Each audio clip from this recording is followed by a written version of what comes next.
সূরাতুল বাকারার 153 নম্বর আয়াত। কত নম্বর আয়াত? 153 নম্বর আয়াতে রব্বুল আলামিন বললেন, পড়েন, ইয়া আইয়ুহাল্লাযীনা আমানুস্তাঈনু বিস-সাবরি ওয়াস-সালাহ। জোরে বল আল্লাহু আকবার। আল্লাহ রাব্বুল আলামিনকে জিজ্ঞাসা করলাম সাহায্য কেমনে চাইবো? আল্লাহ রাব্বুল আলামিন বললেন, আমানুস্তাঈনু বিস-সাবর। সব মানে হলো ধৈর্য। এক নম্বর হলো সাহায্য চাইতে হলে ধৈর্য থাকার দরকার আছে না নাই? অনেকে মসজিদে নামাজ পড়তে এসে ব্যস্ত হয়ে যায়, ধৈর্য নাই বেটা, ঠিক কিনা কন? হ্যাঁ, তাড়াতাড়ি হুজুর শেষ করে না, কেন বাড়ি যাবে, আছে না নাই? রোজার মাসে বাড়ি যে ভাত খাবে, আছে না নাই? হ্যাঁ, অনেকে আবার ঘড়ির দিকে তাকায়, আবার হুজুরের দিকে তাকায়, হুজুর শেষ করে না কেন?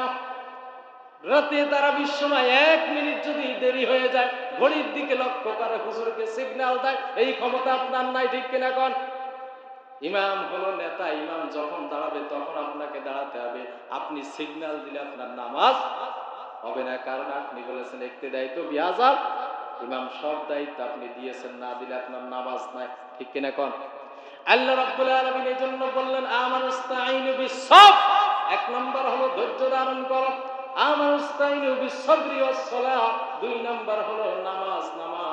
নামাজের মাধ্যমে সাহায্য চাইলে পরে যিনি আমাদেরকে মাফ করে দেবেন তিনি কে?